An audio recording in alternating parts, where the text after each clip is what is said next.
I'm Vinnie Politan. Thank you so much for joining us tonight here on Closing Arguments. And you think about how a child could disappear and what could have possibly happened. In this case, with baby Quinton, I see only three possibilities here.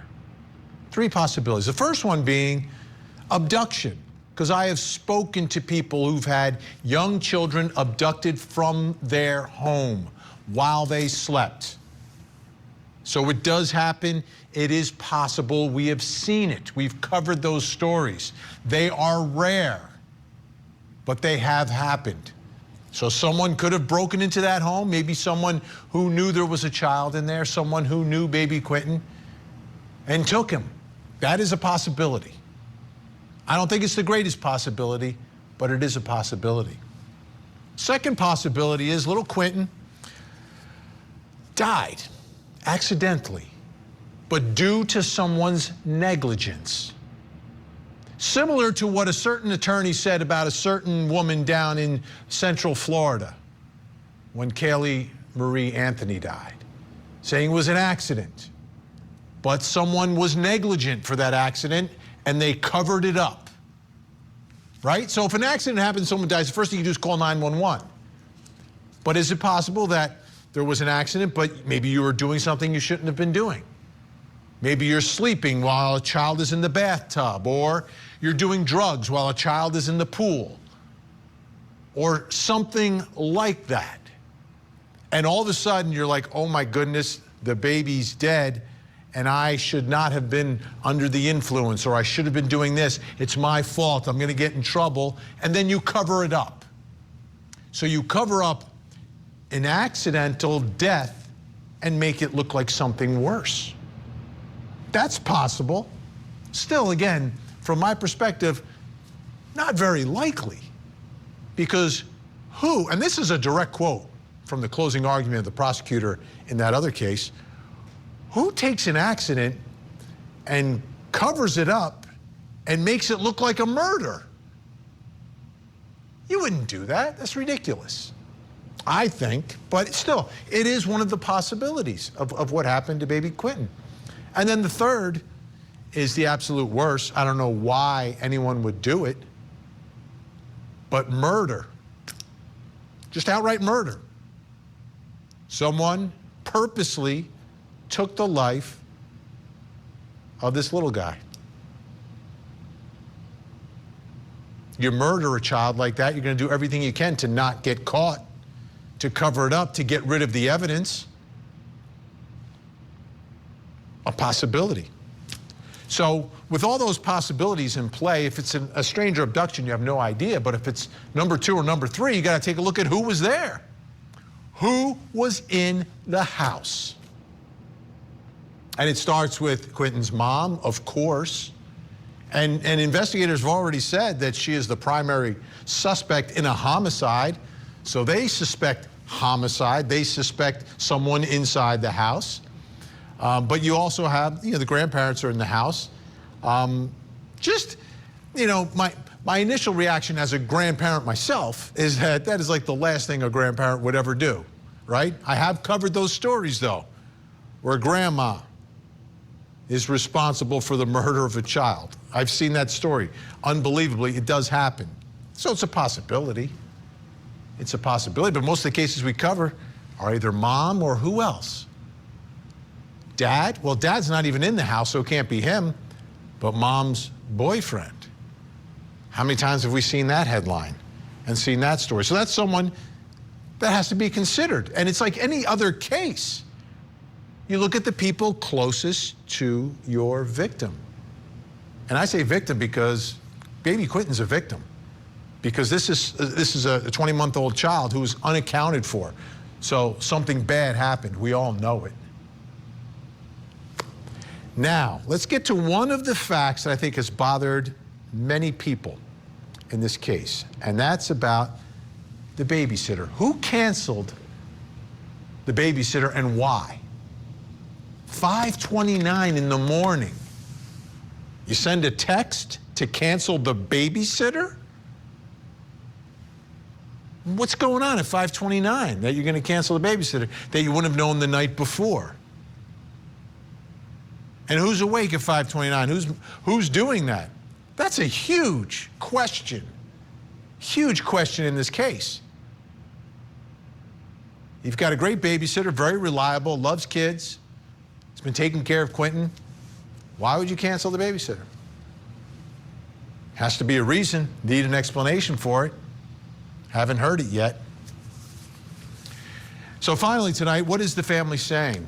You know, what are they?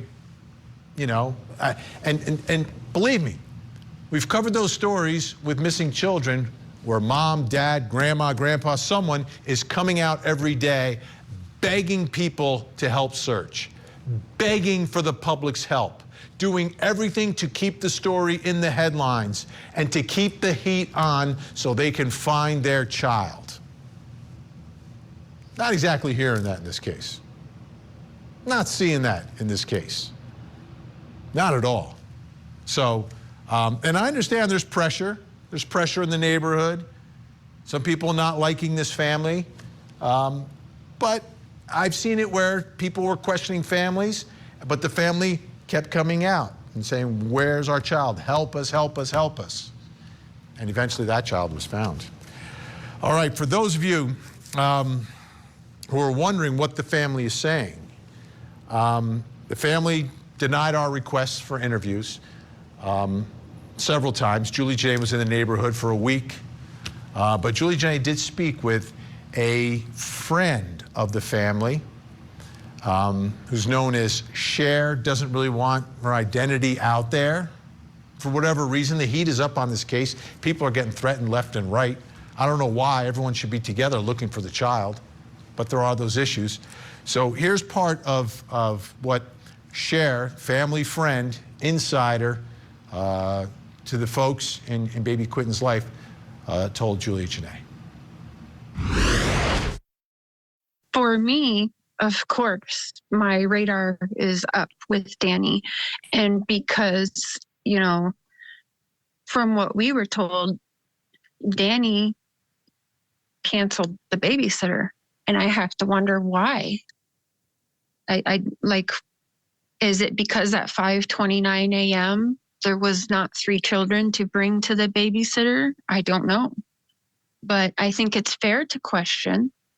And, you know, that back door was open till 5:44 a.m., I believe, if the timeline, is that right? Danny sent that text message at 5:29. Yeah, I mean, I think it's fair to look further into Danny. When you say the back door, is that something from surveillance footage? Is that from an alarm system, or is that just from? I think it's from their alarm system. I would have to look back because it's on one of my live shows. But when Danny, yeah, the door was open. I can't remember how long, but until 5:44, the back door,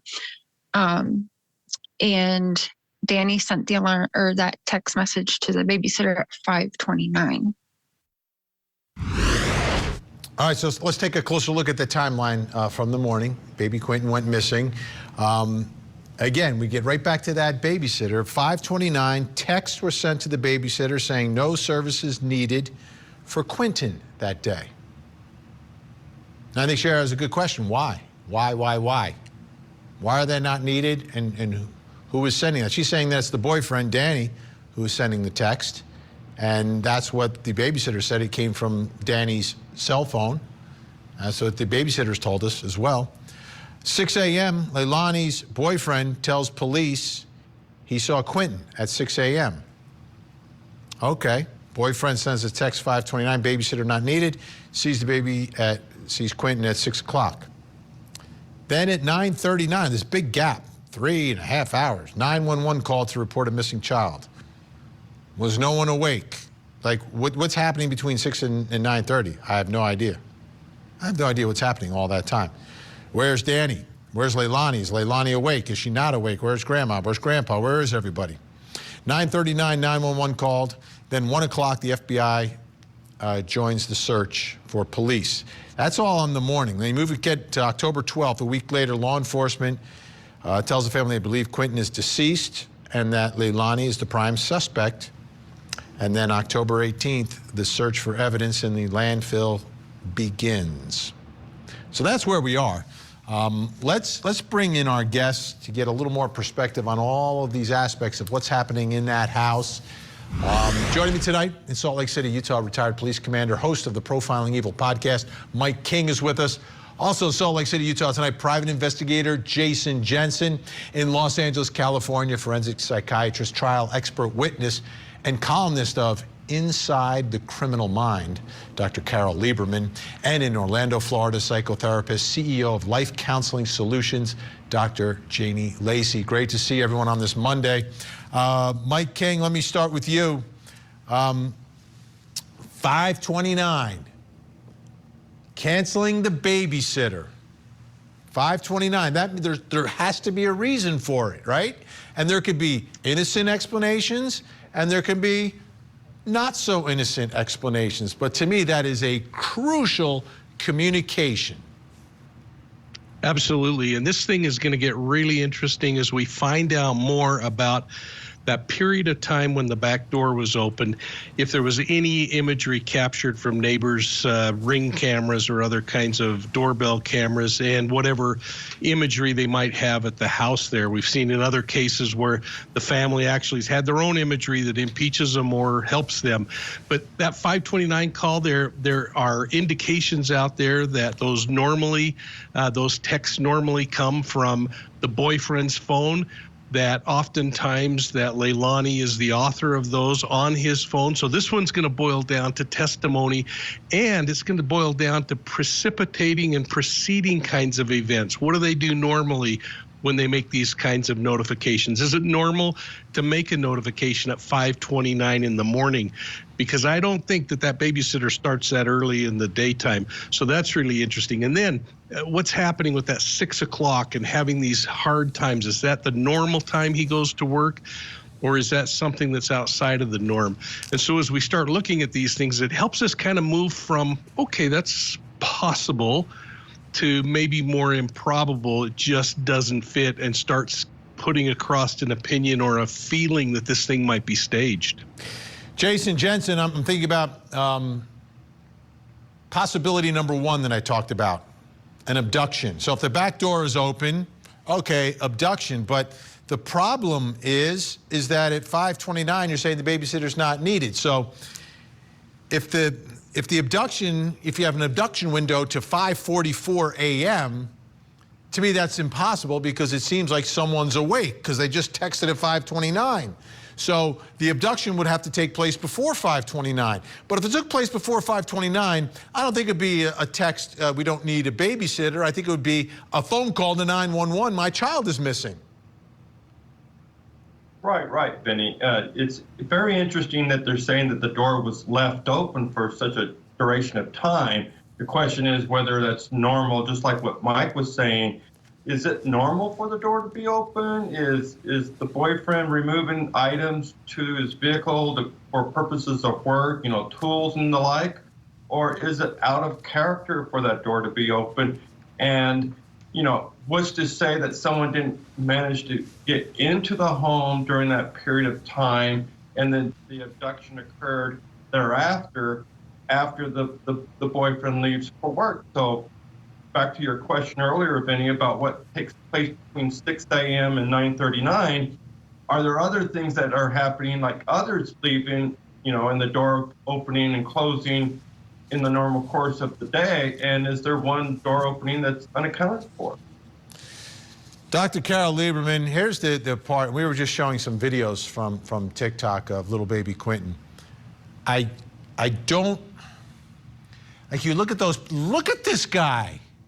Would you look at this? I mean, where inside a criminal mind could anyone come up with any reason to do anything other than love that child? Yes, he's adorable. It's really sad to think that someone could purposefully have done harm to him. Of course, there is the theory, the grandmother's call to the little boys, to Quinton's father, saying that her theory was that Leilani and Danny were getting high and they weren't watching, and Quinton drowned in the bathtub or something. That's one theory.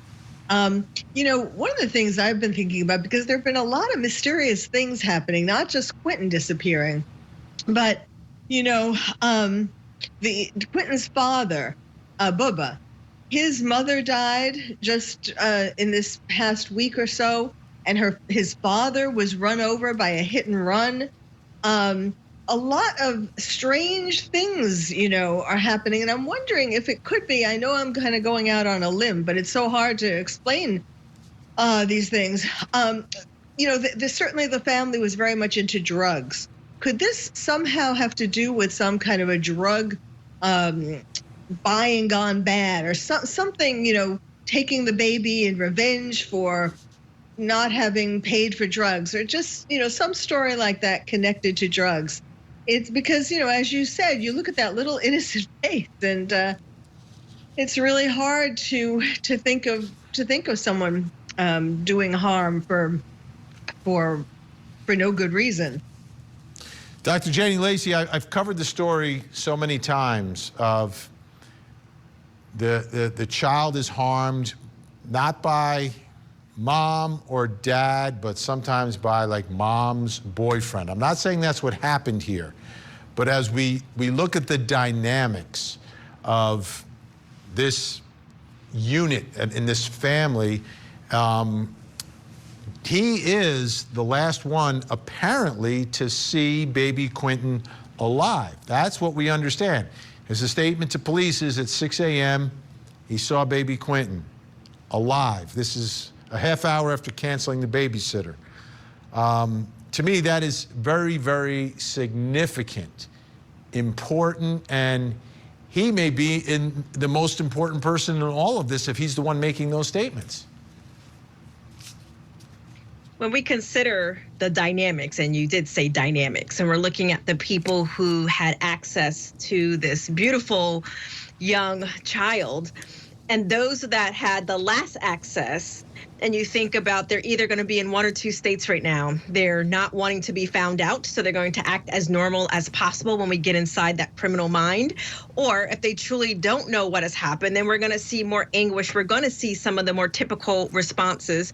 Or it could be that they know what has happened to the child and the inner turmoil, or looking at in those moments potentially of something happening out of reaction, or if it's premeditated, right? It's going to dictate how someone's going to be responding and why we see certain things, why we're looking for certain things because of the certain dynamics that we know a mother's love. When we look at it from a normal standpoint, there's going to be high attachment. There is going to be a certain level of intuitive nature and being connected with that child. But if there are other things that are interfering with that, as we've already heard some of the other panelists mention, drug use or high volatile relationships and the child being in the way. I mean, there's so many possibilities, as you mentioned, but narrowing it down to those three, I think we can all focus pretty much on who has had access to that child. Absolutely. I mean, and those pictures, I don't get tired of looking at them, but it's incredibly tragic because something terrible has happened to Quinton. All right, our panelists are staying with us for the hour. When we come back, we're going to talk about relations and dynamics, the dynamics between Quinton's mother and grandmother. What exactly is going on there? Plus, coming up next hour. In Tampa, Florida, the math teacher murder trial. Matthew Terry is facing the death penalty, accused of murdering his math teacher girlfriend, Kay Baker, who was stabbed to death while trying to escape from her attacker. We are live with the latest from day one of the trial. Her face all the way down to her chest area was completely drenched in blood. There's lots of pictures. There is not one picture of any blood that you're aware of in that residence, right?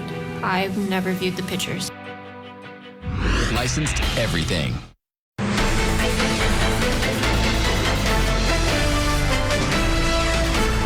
During the conversation with Bubba earlier, Billy Joe shared her theory that actually it was Leilani and Leilani's boyfriend who were present and high on drugs, and that Quinton, she believed, had drowned in a bathtub.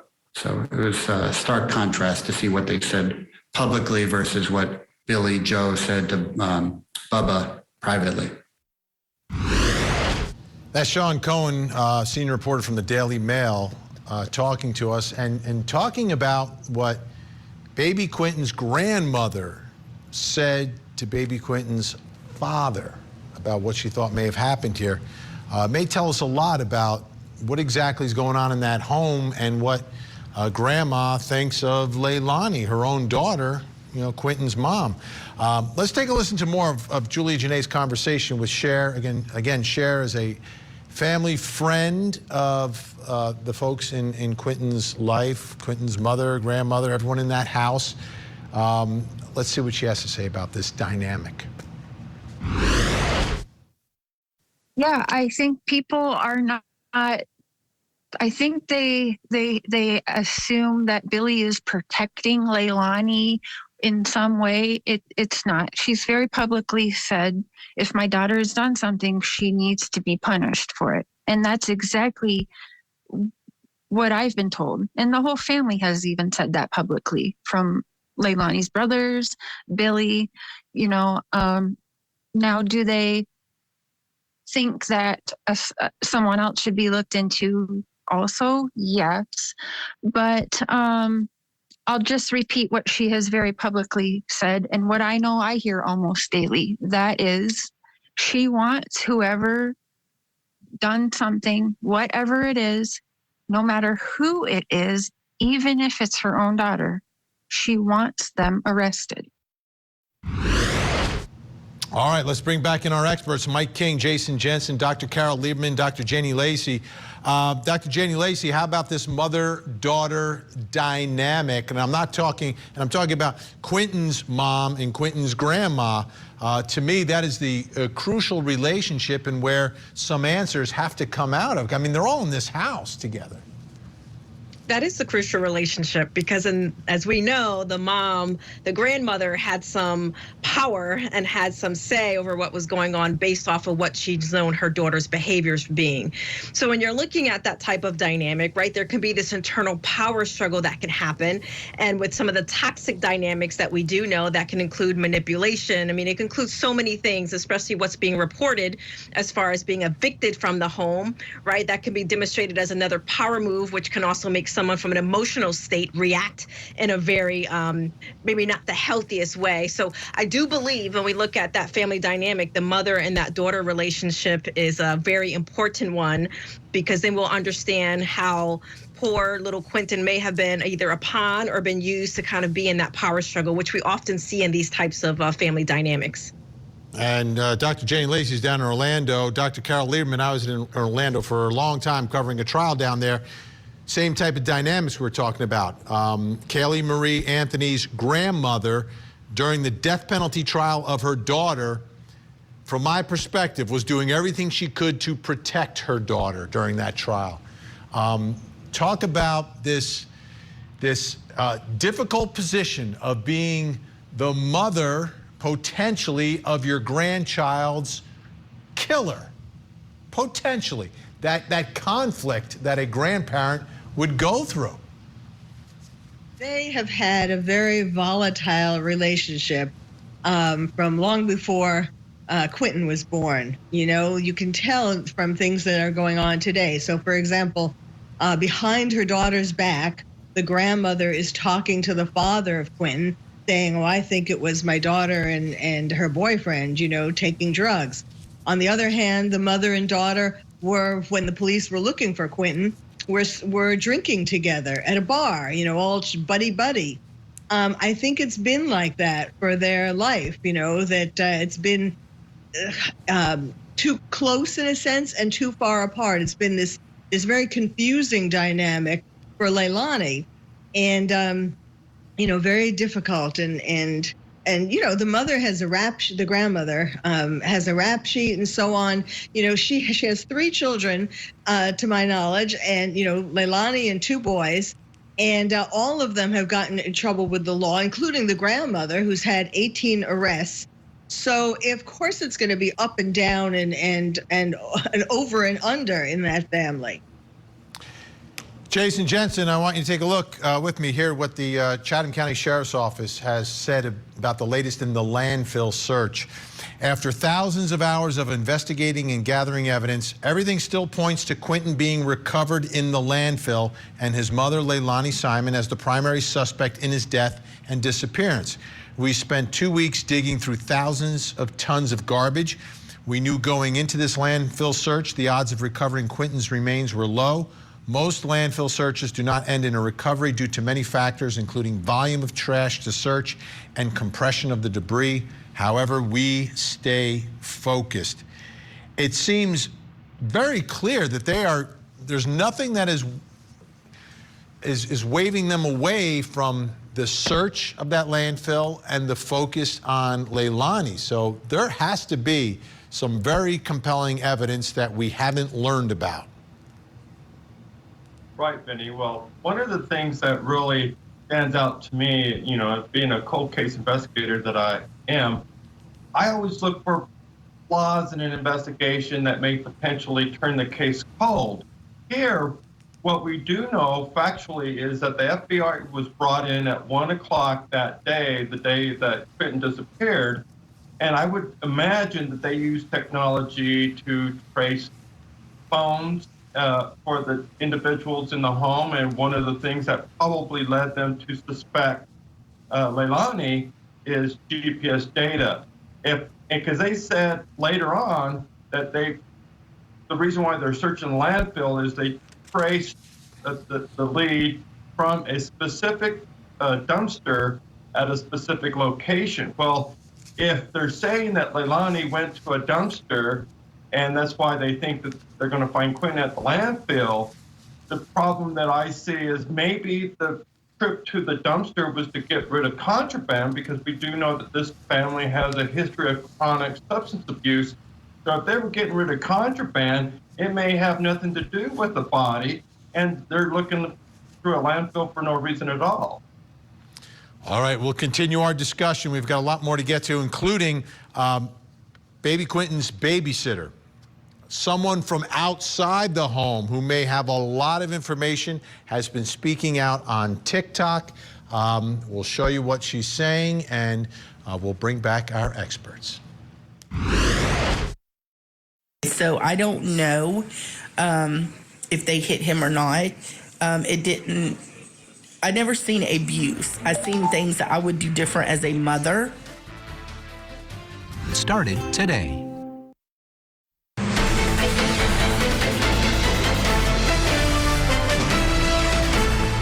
I don't understand really what is going on, why she's not been arrested. But all we can do is keep praying. As of now, we do know from what they're saying that he's not alive. That's little Quinton's babysitter, right across the street. I mean, they live in the same block as baby Quinton did, but they're wondering why Leilani, baby Quinton's mother, has not been arrested. Let's bring back in our guests, Mike King, Jason Jensen, Dr. Carol Lieberman, Dr. Janie Lacey. Mike King, can we answer that question? I mean, they've got enough evidence against her to think that she's the prime suspect, enough evidence to say they believe baby Quinton's in that landfill. Why no arrest yet? I think the big answer is that they want to find a body. They want to attach that body so they're not going on a completely circumstantial case. They clearly have focused in on mom. But what I find out, you know, I investigated a lot of these death investigations, a lot of missing kids over my career. And one of the things that I learned early on, and I think I was trained by some really good homicide investigators, is sometimes we get wrapped around the axles on all the stuff we're hearing, and we're not focusing on what's not being said. And so I look back at this case, Vinny, and I think there's a couple things that are not being said. Again, we talked about it a little bit on the show tonight, but there's a couple of hours that they're either out by the pool partying or doing something, but that back door is open and there's some activity going on. Could it be that it's activity moving and getting rid of evidence or staging a scene to look like something different? But there's not a lot being said about that. We have that text message. We have the boyfriend leaving for work. What happened to the boyfriend? Why isn't he there supporting Leilani and being a part of all this? That's what's not being said to me, and makes me wonder if there's something that's been said in discussions with law enforcement. If she's made admissions, he's made admissions, not confessions necessarily, but things that might lead up to this thing. We're not talking much about the fact that they went back and they checked that swimming pool out. There's a reason they did that. Was it that the child, when somebody...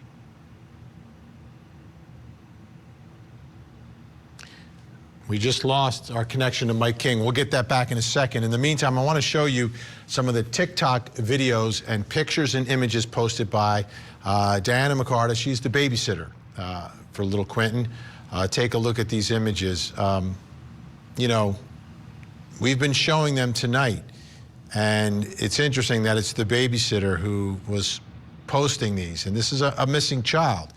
You know, if your child is actually missing, then you would want those images everywhere. And in today's world, with TikTok, Facebook, Instagram, Twitter, everything else that exists, you could get that image everywhere if you were trying. If you were trying. Let's take a listen to more of Diana McCarty here talking again about the case, about what she potentially knows on her TikTok feed. I am going to tell you that everything that I've said from the beginning has stayed the same because it's the truth. I never seen abuse with these kids as far as hitting. I seen 2 bruises, and I couldn't tell you if they hit him or not. It could have been an accident by them falling. Now, I also want to show you what she told Fox News in an interview. And she hasn't given a ton of interviews because of some criticism that she's getting from outside folks. I still don't understand it, why you would do that, but they have. Here's what she said. She said she'd been watching Simon's 3 children for about 9 months before Quinton's disappearance. 9 months, that's like half of his life. Said that her 16-year-old daughter found Quinton and Zane alone in the family's full-size backyard pool over the summer. The children cannot swim. Wow. Every time they come over here, we bathed them. They were dirty. We fed them good because they were always hungry, said the sitter who lives across the street. Definitely, there was neglect there.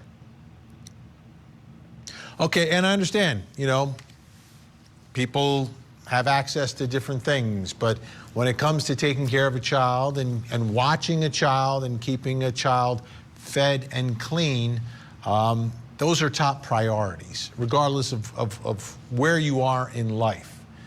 Those are your priorities, and whether you have very little or you have a lot, you have that responsibility. You absolutely do. But these are things that were noticed by the babysitter. Let's bring back in our guest. Dr. Carol Liebman, your reaction to that these children, 2 of them could have been left in the pool by themselves. 2 children don't know how to swim. It's unbelievable. It's almost as though she was hoping that they would disappear, you know? Obviously, when she was taking drugs, that was her primary interest. You know, if the door was open, I mean, I guess theoretically that's one thing that could have happened, that he walked into the pool by himself. But it's like she was just tempting fate, you know, in not taking better care of the children. It's terrible. I mean, and another thing is the babysitter has said that Child Protective Services, she called Child Protective Services, or she knew that somehow that they were involved. And you wonder why, well, first of all, why they left them with the grandmother, you know, that she wasn't going to be a better supervisor, and just why the children weren't put in a safer home. Dr. Janie Lacey, I can almost hear in my head right now, going back to Orlando, the same opening statement in this trial. Baby Quinton was never missing. because baby Quinton drowned in the pool and was found by his grandmother, who then told her daughter, "You're going to go to jail for this." And then the evidence was gone. Absolutely. And, you know, when we consider the babysitter's statements, who was someone who had inside information, who had access to these children. So her statements of neglect, right, will tell us a lot about the state of this home and the state of baby Quinton in particular. So we can make some assumptions based off of even her statements of the basic needs of this child were not being met, just the clean, the being watched, being fed, and all the basic needs. So if that wasn't there, then we can only imagine the other conditions that were present that would put these children or put this child in harm. Absolutely. All right, guests are staying with us. We're going to talk about baby Quinton's dad and all of those protesters outside of the house. We've got an update on what's happening with them. Plus, coming up next hour. In Orange County, North Carolina, Lyric Woods and Devin Clark, two teenagers shot and killed near an ATV trail in the middle of the night. The accused killer, another teenager named Isaiah Ross, who went to school with Devin for just 6 days. Ross will be tried as an adult, and everyone is asking, what is the alleged motive? If evidence convicts and the defendant does not speak, we don't always know the motive. Kelsey Turner, former Playboy and Maxim model, is awaiting trial for the murder of a prominent California psychiatrist with a taste for young women. It was basically torture of an elderly man. Two of the three have pleaded guilty. They're going to start pointing fingers. Now it's just Kelsey Turner all alone. It is going to be a fascinating trial. The Playboy model murder trial. Live coverage coming soon on Court TV.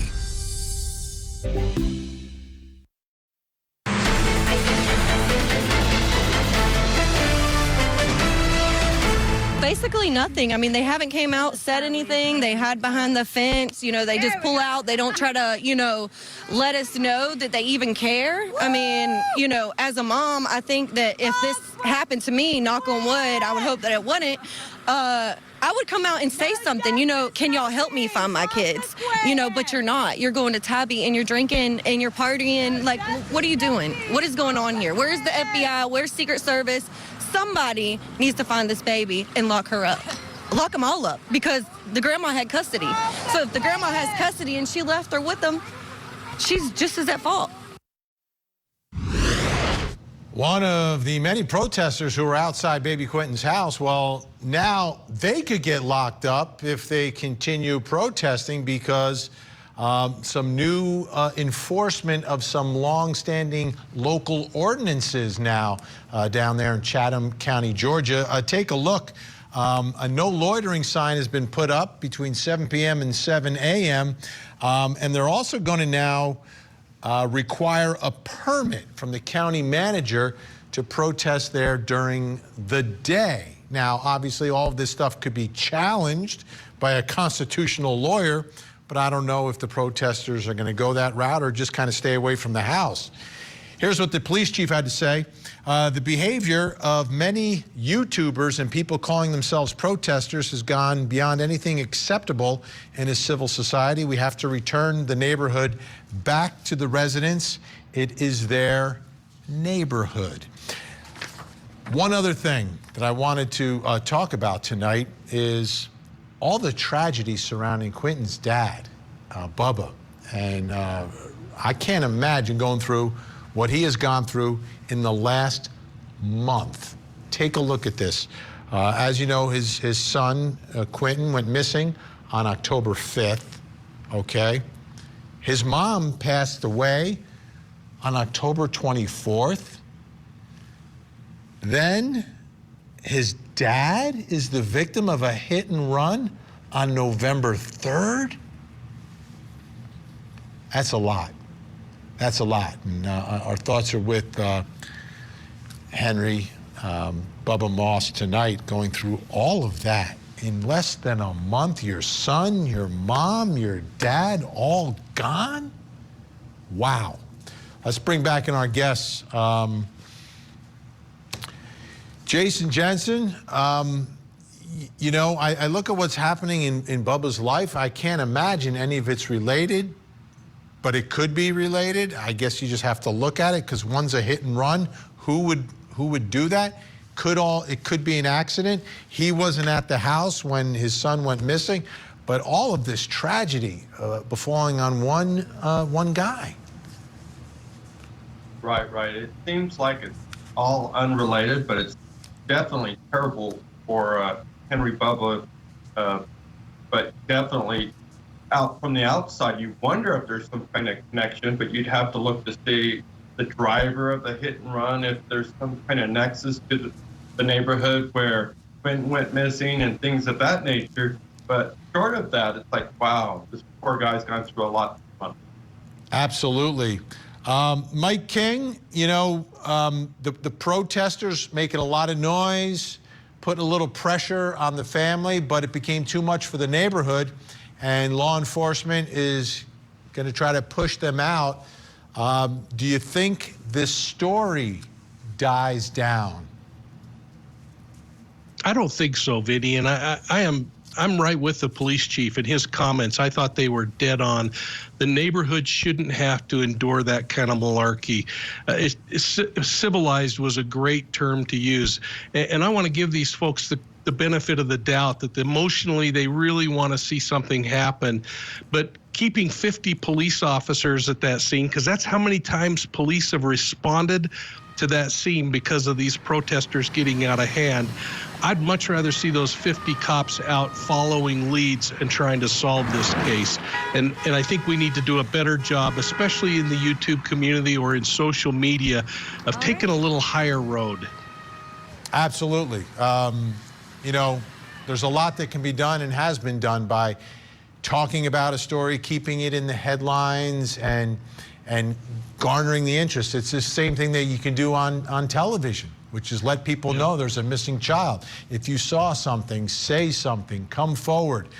We've seen podcasts that have taken cold cases and turned them into warm cases, hot cases, and arrests and cases being solved. So I'm right with you there, Mike King. Big thank you to everyone tonight. What a great job. Dr. Janie Lacey, Dr. Carol Lieberman, Jason Jensen, Mike King. Your insight is amazing, and I know your time is valuable, so we appreciate it. And we'll see you all very, very soon.